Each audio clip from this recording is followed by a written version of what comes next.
Hello everyone, welcome back to our channel NEET UG 2026. So Telangana and Andhra Pradesh aspirants and పేరెంట్స్కి ఇది చాలా important video. So counselling అనేది మనకు అతి తొందరలో జరిగే ఛాన్స్ ఉంది, స్టార్ట్ అయ్యే ఛాన్స్ ఉంది. సో దట్ కౌన్సిలింగ్కి ఎవరు ఎలిజిబుల్, అసలు ఎన్ని మార్క్స్ వస్తే కౌన్సిలింగ్కి వెళ్ళాలి, కట్ ఆఫ్ ఏమైనా పర్టికులర్గా ఉంటుందా, మేము మాత్రమే ఎలిజిబులా, ఒకవేళ మీరు రిజిస్ట్రేషన్ చేసుకోకపోతే మీరు ఎలాంటి ప్రాబ్లంలో ఫేస్ చేయాల్సి వస్తుంది, అది కన్నడ కోట అయినా మేనేజ్మెంట్ కోట అయినా ఏక్యూ అయినా కూడా ఈ వీడియోలో చెప్తాను. నాకున్న ఎక్స్పీరియన్స్లో నేను వందల కొద్ది వేల కొద్ది స్టూడెంట్స్తో పేరెంట్స్తో మాట్లాడిన దాన్ని బేస్ చేసుకునే ఈ పర్టికులర్ వీడియో మీకు చెప్తా ఉన్నాను. వీడియోని ఖచ్చితంగా లైక్ చేయండి, మీ ఫ్రెండ్స్కి షేర్ చేయండి. ఎప్పుడు చూడు రోజుకో కటాఫ్ వీడియో చేయమంటే చేయడం కాదు, కటాఫ్ల కోసం వేరే ఛానల్ ఫాలో అవ్వండి, నో ప్రాబ్లం. కంటెంట్ కోసం రీజన్ అప్డేట్ని ఫాలో అవ్వండి. మీరు కాలేజ్లో జాయిన్ అయ్యేంత వరకు గైడ్ చేసే బాధ్యత నేను తీసుకుంటాను, ఓకేనా? సో డిస్క్రిప్షన్లో టెలిగ్రామ్ గ్రూప్ ఉంటుంది, టెలిగ్రామ్ ఛానల్ ఉంటుంది అండ్ ఇన్స్టాగ్రామ్ లింక్ కూడా ఉంటుంది. సో ప్రతి ఒక్కరు ఫాలో అవ్వడానికి ట్రై చేయండి. సో అక్కడ ఏమైనా డౌట్ ఉంటే మీరు డైరెక్ట్గా నాకు డిఎం చేయొచ్చు.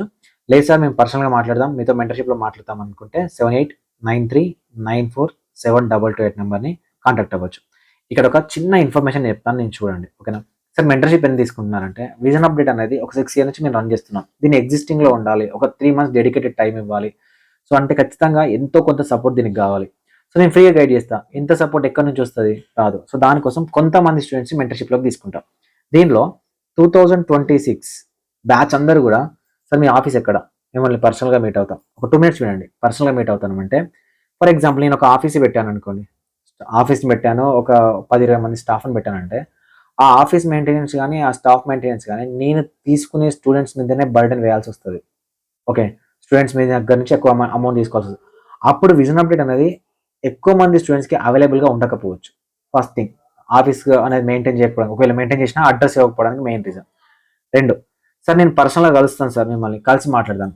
సో ఒక పర్సనల్ మీటింగ్ అనేది ఒక 30-40 minutes ఉంటుంది, ఓకేనా?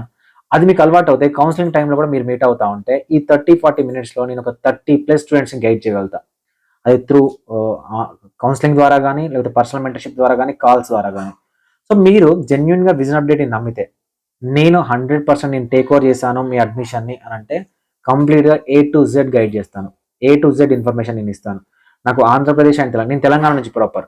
నాకు ఆంధ్రప్రదేశ్లో ఉన్న ప్రతి డిస్టిక్ నుంచి ప్రతి క్యాండిడేట్ అంటే ఏదో ఒక ఇయర్లో ప్రతి డిస్టిక్ నుంచి అండ్ ప్రతి కాలేజ్లో కూడా మన స్టూడెంట్స్ ఉన్నారు. తెలంగాణలో కూడా ప్రతి డిస్టిక్ నుంచి.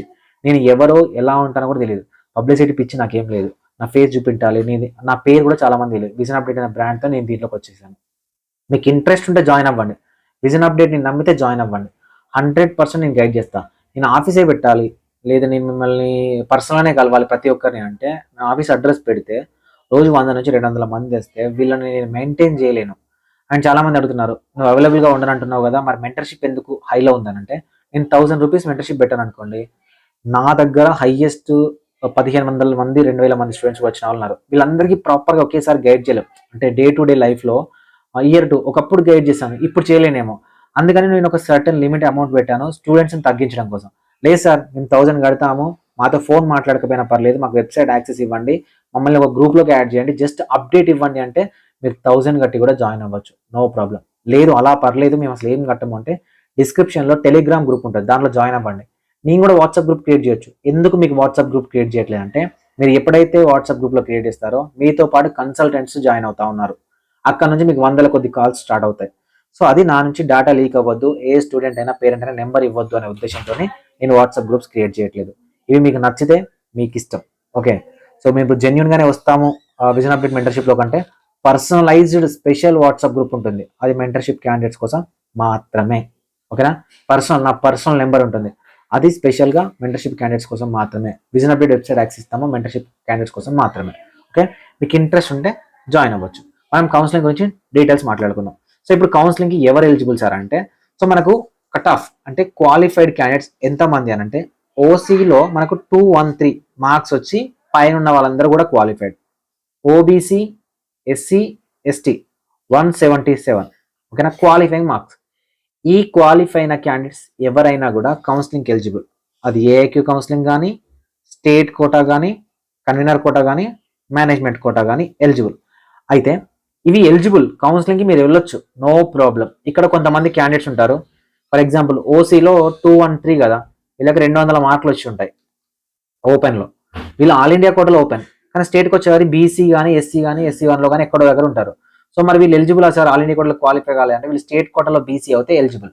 ఓకేనా, వీళ్ళు కూడా కౌన్సిలింగ్కి అటెండ్ అవ్వచ్చు. క్వాలిఫై అయినా ఏ క్యాండిడేట్ అయినా కౌన్సిలింగ్కి ఎలిజిబుల్. మీరు తెలంగాణలో కానీ ఆంధ్రప్రదేశ్లో కానీ ఆల్ ఇండియా కోటాలో కానీ మీకు ఇంకా డౌట్ ఉంది అని అంటే మీరు లాగిన్ అయ్యి చెక్ చేసుకోవచ్చు. కౌన్సిలింగ్ స్టార్ట్ అయిన తర్వాత మీరు ఎలిజిబుల్ అయితే అప్లికేషన్ తీసుకుంటుంది. ఓకే, ఇప్పుడు నేను చెప్పిన లాజిక్లో కొంతమంది ఆల్ ఇండియా కోటాలో ఓసీ అవుతారు, స్టేట్కి వచ్చేసరికి బీసీలు అవుతారు. సో వీళ్ళందరూ కూడా అక్కడ మార్క్స్ తక్కువ ఉన్నా కూడా ఇక్కడికి వచ్చేసరికి 177 ఎబో ఉన్నట్లయితే మీరు ఎలిజిబుల్.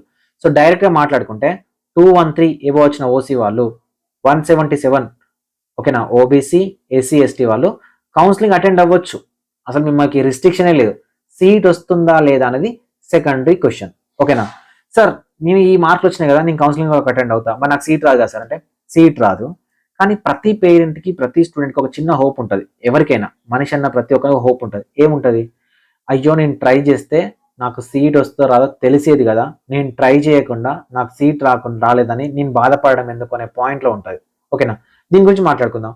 మీరు ఆల్ ఇండియా కోటాలో కట్టే ఫీజు అయితే ఉందో అది కంప్లీట్లీ రీఫండబుల్. సో దట్ మీరు ఏం చేస్తారు, ఈజీగా అప్లికేషన్ అనేది చేసుకోవచ్చు. ఫీజు అనేది completely refundable. So state quota విషయానికి వస్తే ఫీజు రీఫండ్ అవ్వదు. సరే 3000, 4000, 5000 అనుకుందాం. ఓకేనా, 5000 వరకు అనుకుందాం. జస్ట్ మీరు ఇంత కష్టపడి మీ పిల్లల్ని చదివించి సో ఒక ₹1 కోటి ఎంబీబీఎస్ సీట్ కోసం ట్రై చేసినప్పుడు 5000 రూపీస్ అనేది మీకు మ్యాటర్ అనిపిస్తుందా?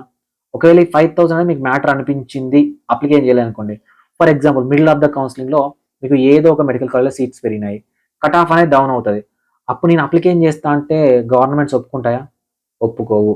దీనికి ఒక చిన్న ఎగ్జాంపుల్ చెప్తాను, వినండి. దీని తర్వాత మీరు డెసిషన్ తీసుకోవడానికి ట్రై చేయండి. ఇప్పుడు తెలంగాణలో కానీ ఆంధ్రప్రదేశ్లో కానీ SC1లో స్వతంత్ర భారతదేశంలో ఇప్పటివరకు ఎంబీబీఎస్ సీట్స్ మిగిలిపోయినాయనే చరిత్ర ఎప్పుడు లేదు. సో తెలంగాణ ఆంధ్రప్రదేశ్లో SC1 కేటగిరీలో సీట్స్ అనేవి మిగిలిపోయినాయి. ఎందుకు మిగిలిపోయినాయి అంటే 2025లో ఈ సబ్ క్లాసిఫికేషన్ జరిగింది. SC1, SC2, SC3 for the first time implement చేశారు. అయితే ఇది కౌన్సిలింగ్లోకి వెళ్ళేంత వరకు కూడా ఇంప్లిమెంట్ అవుతుంది అనే డౌట్లో ఉండేది. అప్పుడు కట్ ఆఫ్లు 400, 500, లేదా 350 అలా కట్ ఆఫ్ చెప్పారు. ఇలా బల్క్గా ఎస్సీని కంపేర్ చేసి చెప్పారు. కట్ ఆఫ్ చెప్పేవాడు దేవుడా, ఎవరికి కట్ ఆఫ్ తెలియదు. ఓకేనా, సో కాబట్టి SC కట్ ఆఫ్ చెప్పారు. కట్ ఆఫ్ చెప్పడం వల్ల ఏమైంది, అరే 500 చెప్తున్నారు కదా, ఇక నేను అప్లికేషన్ చేయడం ఎందుకు, మా అమ్మాయికి సీట్ రాదు కదా, మేము ఎందుకు అప్లికేషన్ చేసుకునే పాయింట్లో SC1లో అప్లికేషన్లే చేయలేదు ఇక చాలా మంది. ఓకేనా, దానివల్ల ఏమైందంటే సీట్సే మిగిలిపోయినాయి. తెలంగాణ ఆంధ్రప్రదేశ్లో SC1 MBBS ఫ్రీ సీట్స్ మిగిలిపోయినాయి. అప్పుడు చాలా మంది స్టూడెంట్స్ నన్ను అడిగిన వాళ్ళు, సార్ నేను ఇప్పుడు రిజిస్ట్రేషన్ చేసుకుంటా సార్ నాకు సీట్ వస్తుందా, సార్ నేను ఇప్పుడు రిజిస్ట్రేషన్ చేసుకుంటా సార్ నాకు సీట్ వస్తుందా, నాకు ఎలిజిబిలిటీ వస్తుందా అంటే గవర్నమెంట్ ఒప్పుకోదు, అప్లికేషన్ ఒప్పుకోదు. వన్స్ అప్లైడా అప్లికేషన్ చేసుకుని నువ్వు మెరిట్ లిస్ట్లో ఉంటే నువ్వు ఎప్పుడైనా వెబ్ ఆప్షన్ పెట్టుకో. వన్స్ నువ్వు ఫస్ట్ రౌండ్ వెబ్ ఆప్షన్ పెడతావా, సెకండ్ రౌండ్ నుంచి పెట్టుకో. కానీ నువ్వు వెబ్ ఆప్షన్ మిస్ అయిపోయి అప్లికేషన్ మిస్ అయిపోయి నీకంటూ సపరేట్ అంటే కట్ ఆఫ్ తగ్గితే నువ్వు వస్తావా అనే పాయింట్లో తీసుకోలేదు. దానివల్ల ఏమైంది, SC1 కేటగిరీ సీట్ కాస్త సో మనకు రూల్ ఆఫ్ రిజర్వేషన్లో భాగంగా SC2కి కన్వర్ట్ అయినాయి. ఓకేనా, SC2కి కన్వర్ట్ అయినాయి. సో దానివల్ల SC1లో సీట్స్ అని SC2లో ఫిల్ అయిపోయినాయి. సో అదే కనుక SC1 క్యాండిడేట్ ఈ 4000కో 5000కో ఆలోచించకుండా సరే నేను అప్లికేషన్లో చేసుకుంటా, దాని తర్వాత వెబ్ ఆప్షన్స్లో సీట్ వస్తుంది, లేకపోతే మళ్ళీ లాంగ్ టర్మ్లోకి వెళ్తా అనే పాయింట్లో పేరెంట్ అనేవాడు కౌన్సిలింగ్లో ఉండి స్టూడెంట్ అనేవాడు చదువుకుంటూ ఉంటుంటే ఆ 17-11 సీట్స్ ఏవైతే ఉన్నాయో వాళ్ళకి కొత్తగా సీట్లు వచ్చి ఉండేవి కదా. సో దీనివల్ల ఏమైంది, 1 ఇయర్ టైం వేస్ట్ అయింది మళ్ళీ లాంగ్ టర్మ్ కోసం. ఇప్పుడు కట్ ఆఫ్ ఎట్లుంటుందో తెలియదు, మార్క్ ఎట్లుంటుందో తెలియదు, పేపర్ టఫ్ వచ్చింది అంతేనా. ఒక 5000, 6000 సరే, ఒక మెంటర్షిప్ అయితే ఒక 3000, 5000 మాకు కంప్లీట్ రఫ్లీ ఒక 10,000 అనుకుంటా ఇన్వెస్ట్మెంట్ మీరు పెట్టేది.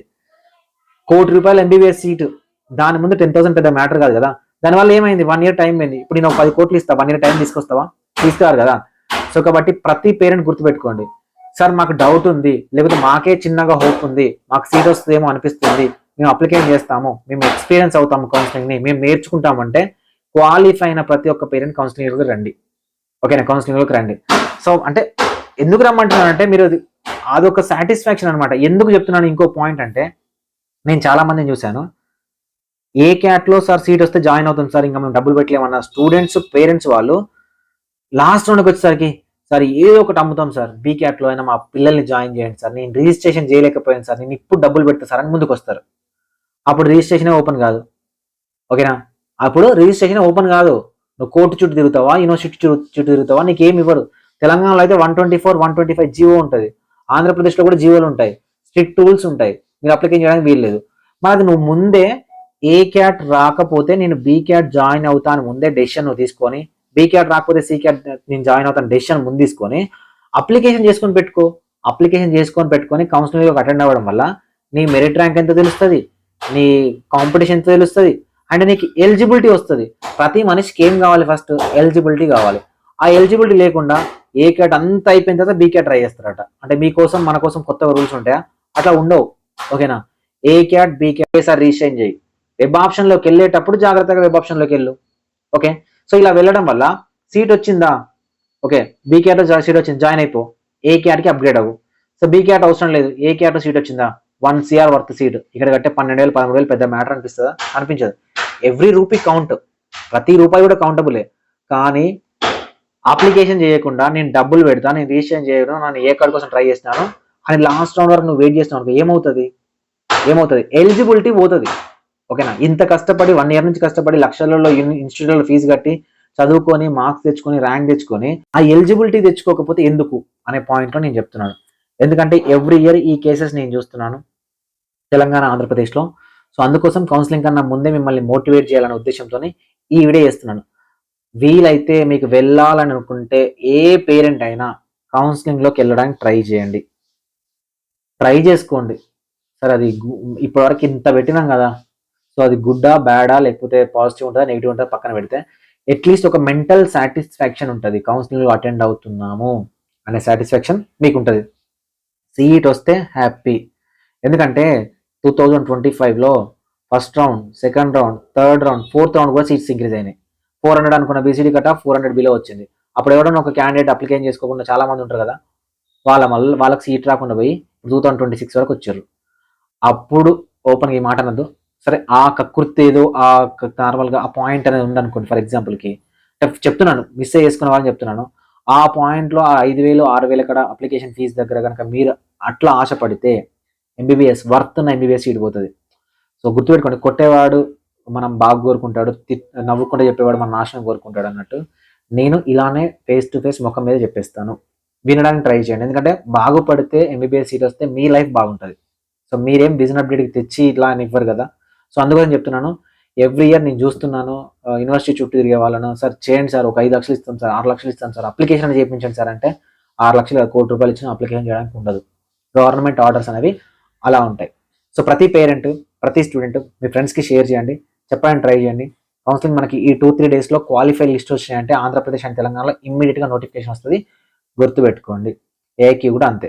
ఏఐక్యూ అయితే ఇంకా ఫీజు రీఫండబుల్, కట్టే ఫీజు రీఫండబుల్. మన స్టేట్లో అయితే ఫీజు రీఫండ్ కాదు కానీ కట్టే ఫీజు రీఫండబుల్, ఇది గుర్తుపెట్టుకోండి. సో వీడియో నచ్చిందా, కంటెంట్ ఓకేనా అది కమెంట్ సెక్షన్లో కమెంట్ చేయండి.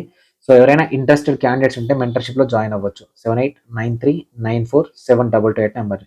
సార్ మెంటర్షిప్ అవుతుంది సార్, మీ వీడియోస్ ఫాలో అవుతున్నామో, మేము దీని నుంచి కంటెంట్ నేర్చుకుంటాం సార్ అంటే వెరీ గుడ్, ఫాలో అవ్వచ్చు అట్లా కూడా. సో అప్డేట్ కోసం అయితే ఇన్స్టాగ్రామ్ని ఫాలో చేయండి. ఏదైనా క్విక్ అప్డేట్ ఉంటే నేను అట్లా పోస్ట్ చేస్తాను. Thank you.